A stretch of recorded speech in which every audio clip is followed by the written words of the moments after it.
Hello and welcome to Between the Rows, the podcast of Glacier FarmMedia. I'm your host for this edition, Manitoba Co-operator Editor Gord Gilmour.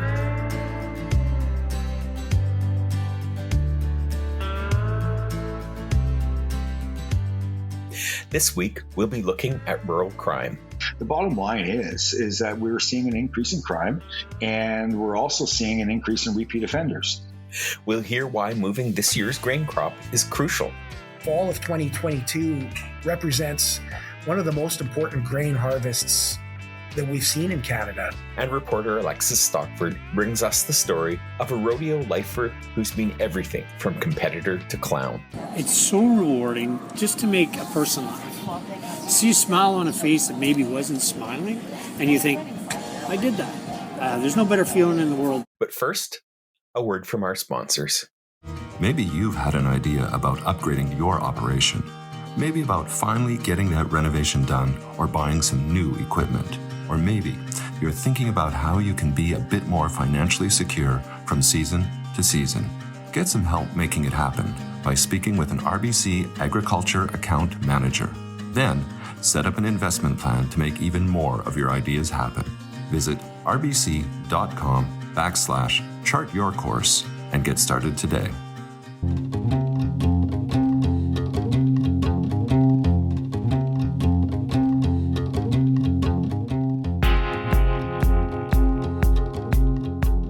And we're back. A new survey from the Association of Manitoba Municipalities is shining a light on rural crime. The group recently released the results of its effort, and they found that many rural Manitobans are worried about property crime and insufficient law enforcement in the province.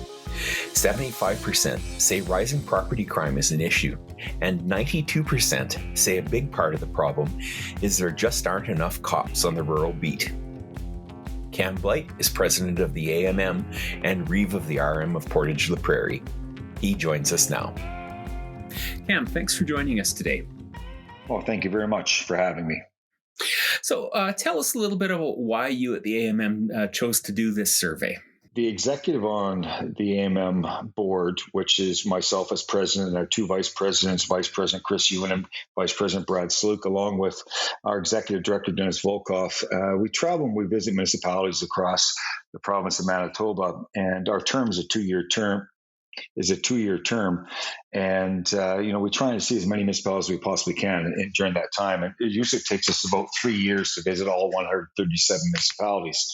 A common theme while visiting these municipalities and the municipal councils and staff is crime, and whether it be in urban centers or rural centers or rural municipalities. And so what we did at AMM is we brought forward a survey just to help reaffirm the comments that we've been hearing when visiting these municipalities.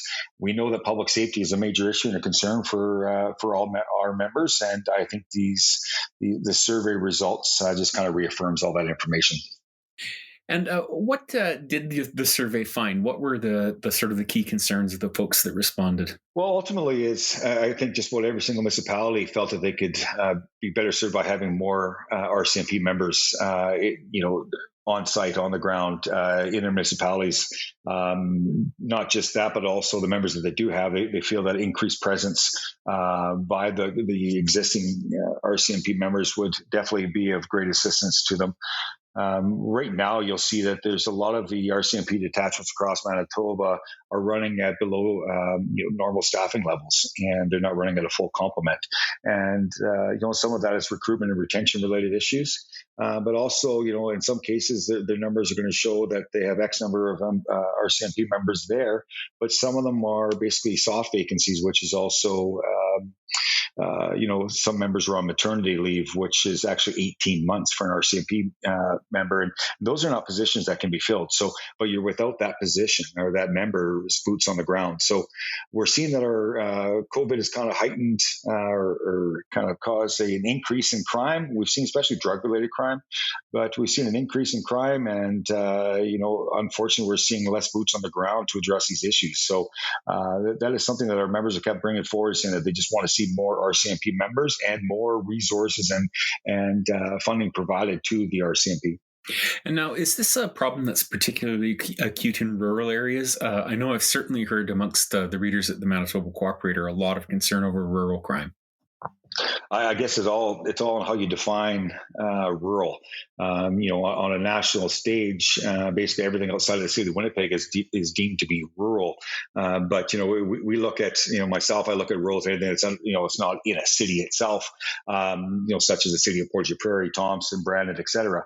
But I can tell you that crime is very, very prevalent in those communities as well as the staffing related issues for those that have RCMP, as their primary source of public safety. So, but when you look out in the rural, when you're speaking of rural in the context of outside those cities, it definitely is too, because there's definitely not as many vehicles or patrolling agents or members on the ground able to look at the rural areas, and that is a great challenge, no matter what year we're talking, because there are so many country roads and such a sparse layout of ground and municipal roads, et cetera. A lot of miles for the RCMP members to cover is just not feasible or possible. So I think because a lot of these homes and farms and whatnot are located in more remote areas, it's a little bit easier for the crime to take place, and it's harder for the RCMP members to respond to. So that poses some significant challenges. But the bottom line is that we're seeing an increase in crime, and we're also seeing an increase in repeat offenders. And largely that's because there isn't the proper consequences for these individuals who are committing these crimes. And so that's something that was brought forward from our members as well, is the concerns over the catch and release program that the RCMP basically have to abide by. And that is very concerning on so many different levels. Basically, these individuals are allowed to commit the crime and they're released within a day or two, and they're right back out there doing the exact same thing. You have the RCMP members who've arrested these individuals that have to go in, do the paperwork, follow the proper procedures, only to be back out there again and re-arresting these same individuals. So it takes them a lot of time away from doing what they should be doing, which is out policing and having boots on the ground. They're in the office filling out this paperwork quite often for these same individuals. So we have some serious issues that need to be overcome, and we're going to be pushing the provincial and federal governments for change. So what are the solutions to these issues then? You say boots on the ground and some true consequences for committing crimes. Any other ones that you can think of? Well, I think it's just making sure that we're empowering our RCMP members to do what they're supposed to do, so that they're spending more time actually out in the field rather than doing all the paperwork. I think we also have some challenges with the Mental Health Act, with them having to be a part of taking individuals that have mental health related challenges to their appointments, and that can take hours upon hours upon hours for them to sit through while this person's being assessed, and therefore they are not doing, they're not being the boots on the ground per se. So I think we need to see better resources there provided to municipalities and empowering others to be able to do those transfers. I know the province of Manitoba is starting to take some steps there, but that's great. But there's still more work that needs to be done. Ultimately, we need more members, but also the municipalities can't afford to pay for these members. There needs to be better funding assistance from the federal government to cover these costs. And also, once, like I've already said, there needs to be the proper consequences for when these individuals knowingly break the law. Especially these repeat offenders. So we need to stop wasting our resources rearresting the same individuals. Cam, thanks for taking the time to show us through this. Thank you very much. Have a great day.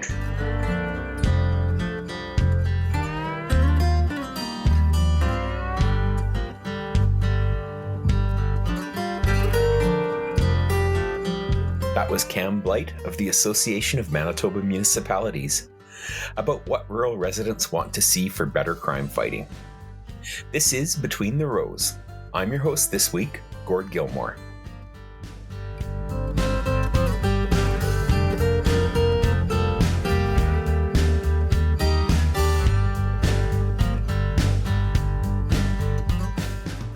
Every year, millions of tons of grain flow from the prairies to ports for export. Every bushel moves much of that distance by rail car. But acceptable rail service has been a frustratingly elusive target. The two major railways have released their latest annual grain plans, and it's fair to say that the grain sector was underwhelmed. Wade Sobkowicz is Executive Director of the Western Grain Elevator Association. He joins us now to talk about this issue and what needs to happen to solve it once and for all. Wade, thanks for joining us today. It's my pleasure, Gord. So what do the two major railways grain plans tell us here in the grain industry about what to expect this winter? We look directly. We look for the numbers that they put in their plans. So the first thing we look at or that we see is in CP's plan, they're offering the same maximum capacity that they did last year. So that's 6,000 rail cars for the grain industry per week until it gets cold, and then that number drops to 4,350 rail cars per week. And then with CN's plan, they've gone up marginally from 6,900 to 7,100 when the weather is good, and then down to 5,600 cars when it gets cold. Those are the first things we look at. But then shortly after we look at that, we remind ourselves that there's nothing holding the railways accountable to meeting those numbers. And if we look at what happened last year, they fell well short of meeting those numbers week in and week out. So we take it with more than a single grain of salt, that's for sure, considering that there isn't any accountability in those plans. When you read the rest of the material in those plans, you see that the formats have changed a little bit, but overall the content doesn't describe capacity and service performance in a meaningful way. And it seems as though these plans for 2022-23, there's more time spent talking about how many things can go wrong throughout the course of the year. And they reinforce the railway's perspective that when those things happen, they won't be the railway's fault. And that's actually a great segue to my next question, which is we are just through a pretty disappointing crop year in terms of transport, especially when you consider that there was a major drought that limited production and exports, and yet the railways still struggled. They couldn't, even under those conditions, meet demand. They would claim that they've done lots to address this situation. I suspect you're a little more skeptical. I'd be interested in your thoughts on that. Yeah, it was a disappointing year from a number of different perspectives. Our production was low, and we had contracting issues. We had issues meeting our sales commitments from a sheer volume point of view. And when we got concerns from our customers, let's say a year ago at this point, we were getting calls from customers saying, "Are we going to get the product?" And our response at the time was, "Yes, it is a smaller crop, but we should be able to get it to you on time." And of course, that's not what happened. We saw a really poor service, and the railways falling well short, not only of their grain plans, but of shipper demand, which was much less than what they identified in their grain plan. So I'll give you an example. Like in the thick of it, I'm talking about shipping week number 29, which was the week of February 13th to the 20th. CN's planned capacity was 5,350 rail cars in that week. Shipper demand was only 1,240 rail cars in that week. And CN's actual capacity for cars ordered in that week was 550 cars. So they really fell short. And so what are we going to experience this year that's going to be different? We don't know. When it happened last year, we wrote the Canadian Transportation Agency and asked them to undertake an own motion investigation on rail service that we experienced in the grain sector. And we were seeing low car order fulfillment. And despite the numbers we provided them, the agency refused to do an own motion investigation. So, part of the problem is the railways, but part of it is the government. They're not really watching this very closely. So we hope the railways have geared up, but we understand there are crewing issues. And I guess we would say that because of the railway's business model and that they strive for 100% asset utilization, and that they've let go a bunch of people in recent years, and they've furloughed people in recent years, it's not surprising to hear that they're having a difficult time bringing them back. And we'd say, perhaps they should have kept them on. So you can't always get 100% utilization out of your staff and out of your rail cars and out of your locomotives. No business in a competitive environment can do that. Yet that's the railway's business model. And so is that the core of why this has been such an intractable problem in Canada? I mean, I take the railway's point that, we have some challenging geography and some challenging weather. But on the other hand, winter does happen every year, and it seems like something one could plan for. Yeah, exactly. When we had the fires last year and the flooding last year, you never heard a peep out of the WGEA. I mean, the grain companies were understanding of those circumstances. They were unusual situations, and the railways were trying to manage them. We did not blame those occurrences on the railways, even though we didn't get capacity during those times, and even though we did forego sales, even though we were incurring vessel demurrage, even though we were incurring contract extension penalties. Those are understandable occurrences. But when we came out of that, there was no recovery plan. We went into cold weather and there was no plan to deal with the cold weather again. And so, there are things that are controllable and there are things that are not controllable. And we're just asking the railways and the government to recognize and do what they can about those things that can be controlled. Labor is another one. When you have a strike or a work stoppage or a lockout, that's a controllable situation. There are ways to resolve labor disputes without going to a work stoppage scenario. Yet in this country, we still almost every year we find ourselves with a shipping hiatus due to a labor disagreement. So it just comes down to being able to control the things you can control and getting the government to understand that situation and actually do something about it, rather than monitoring the situation or watching things.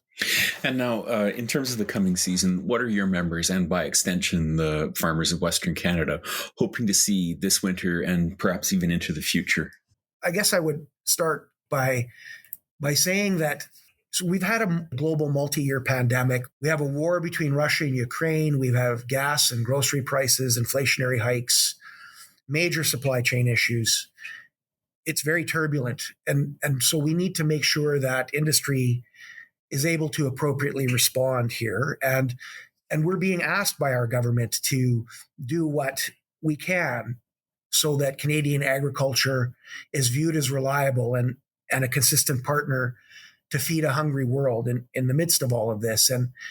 And we as an industry are attempting to respond to these pressures, but we need support from our service providers and our policymakers. Those very people that are asking us to do our part need to do their part to make sure that the supply chain has enough capacity. So I would say that the fall of 2022 represents one of the most important grain harvests that we've seen in Canada.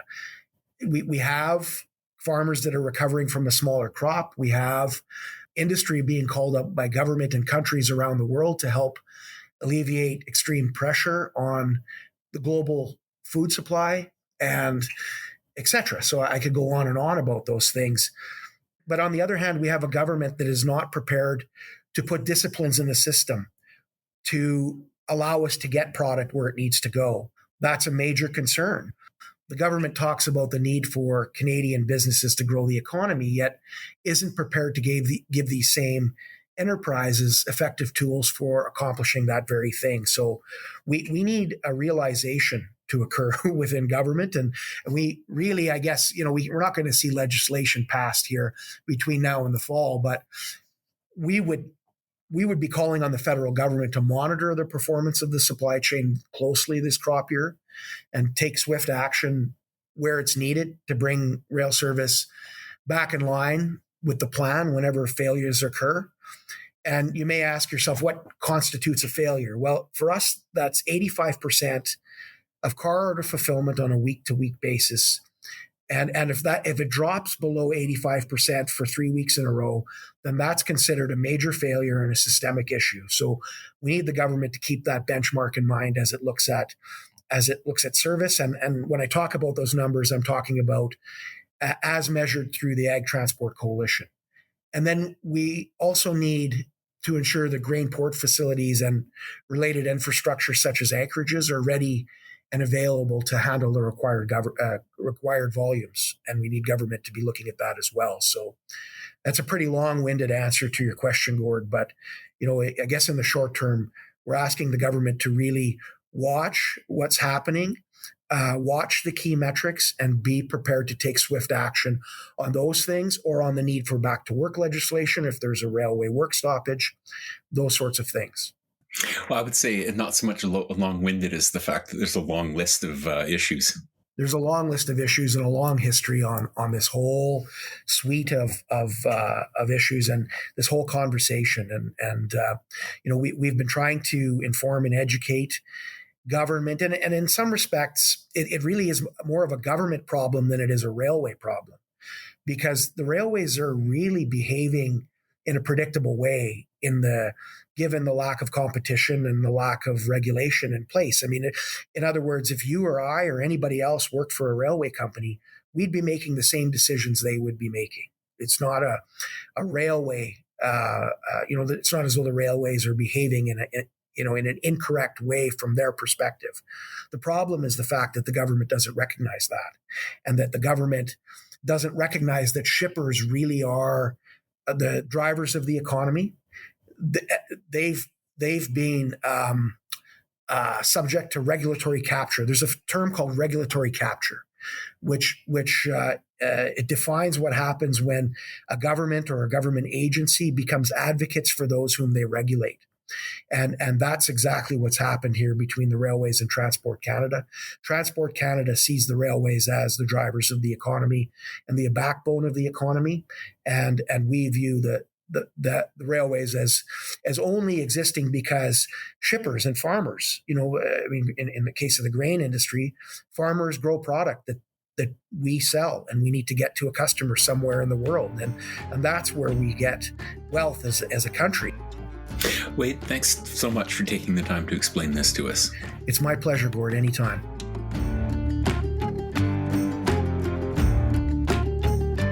That was Wade Sobkowicz, Executive Director of the Western Grain Elevator Association. You're listening to Between the Rows, the podcast of Glacier Farm Media. I'm your host, Gord Gilmour. Last but not least, we've got our reporter, Alexis Stockford, bringing us the story of Gordon Mark.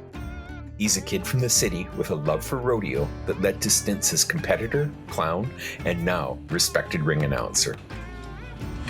Starting on, ladies and gentlemen, get your hands warmed up. Let's make some noise for this young fella right here. Jake Talbot on Box Top 20.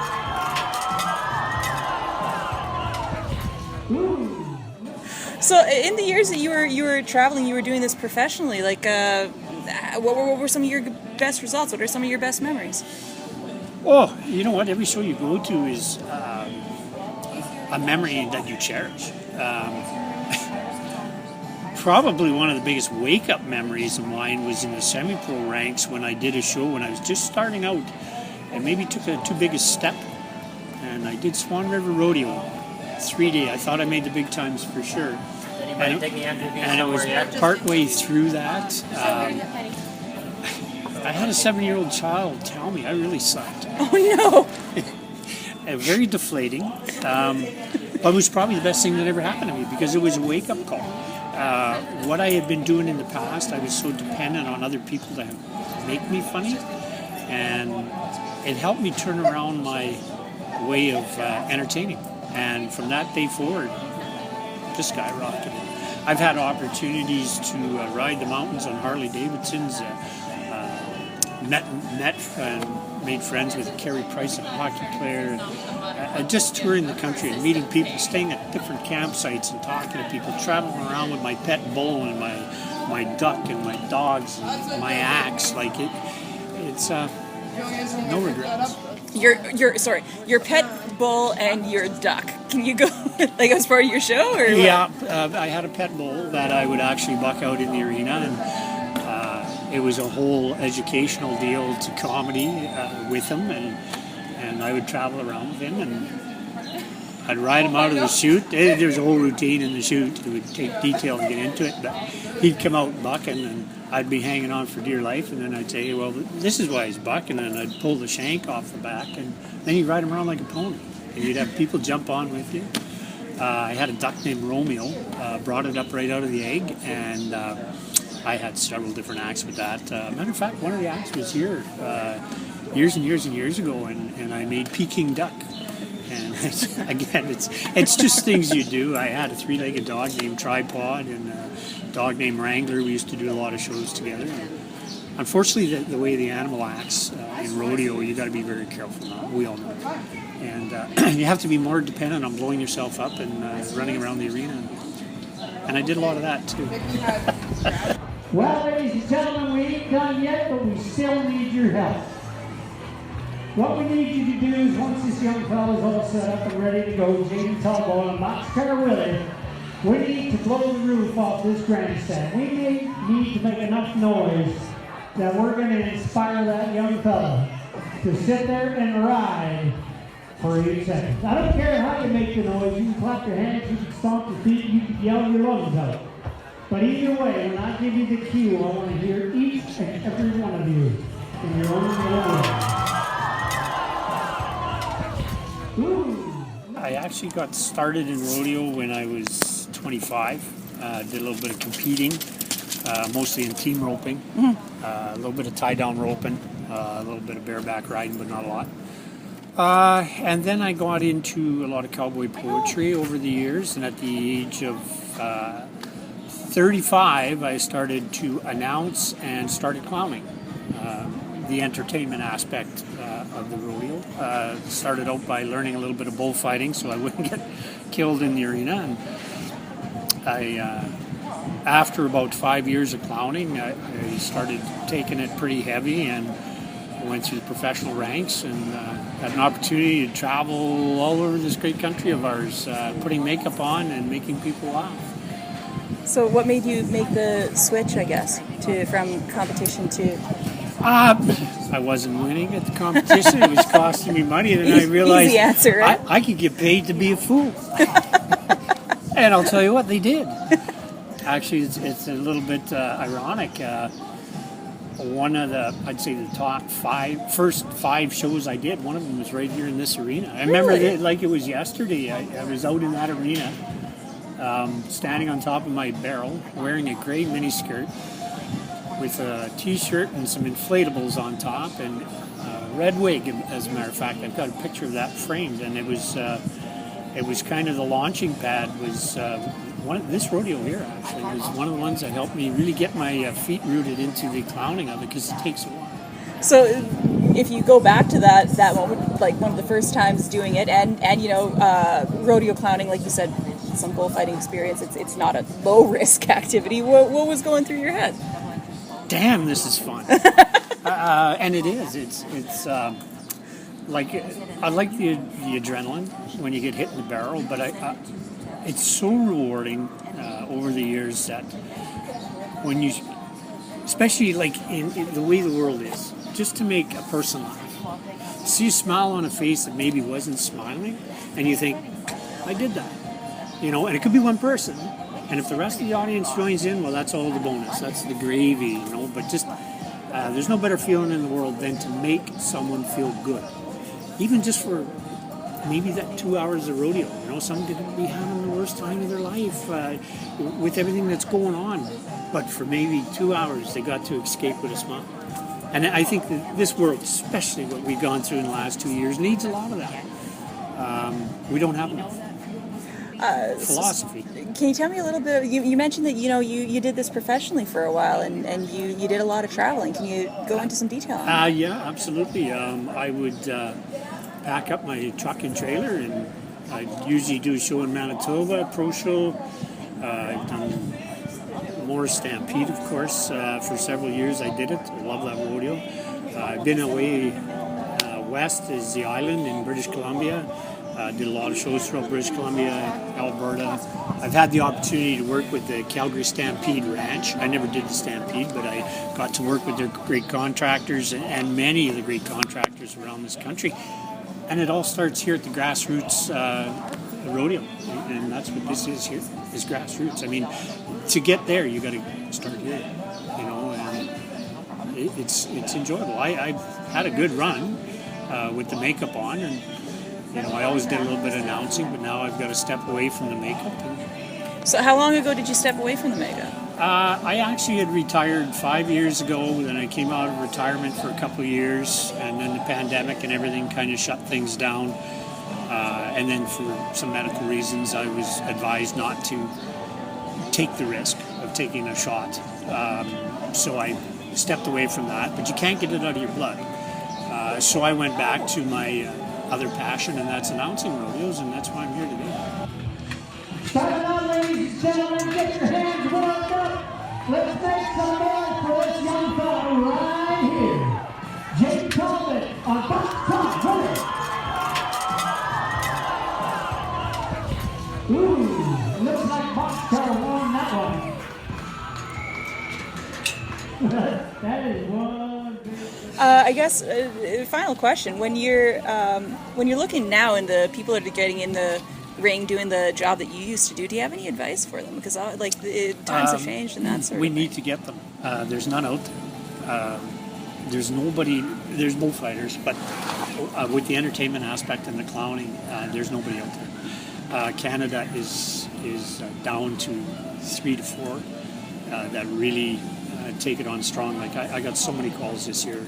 It was phenomenal, and they're paying really good money. But it's we need to get them out there. If there's any young guys out there, you know, start off at the age of 21, 22. I'll tell you what, by the age of 40, you'll probably be retiring very happy.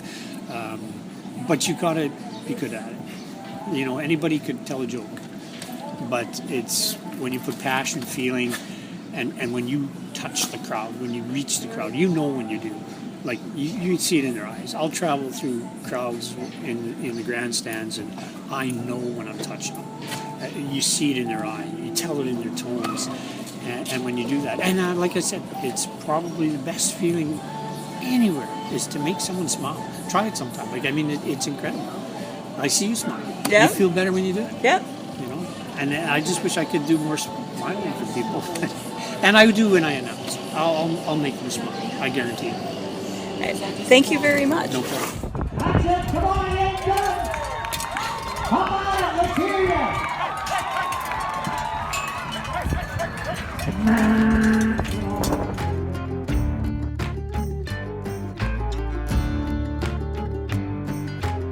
That was Alexis Stockford with the story of Gordon Mark's life in rodeo. That's another edition of Between the Rows, the podcast of Glacier Farm Media.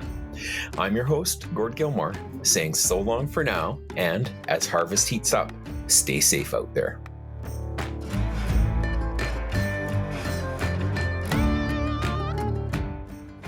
Maybe you've had an idea about upgrading your operation. Maybe about finally getting that renovation done or buying some new equipment. Or maybe you're thinking about how you can be a bit more financially secure from season to season.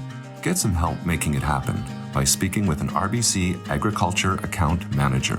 Then, set up an investment plan to make even more of your ideas happen. Visit rbc.com/chartyourcourse and get started today.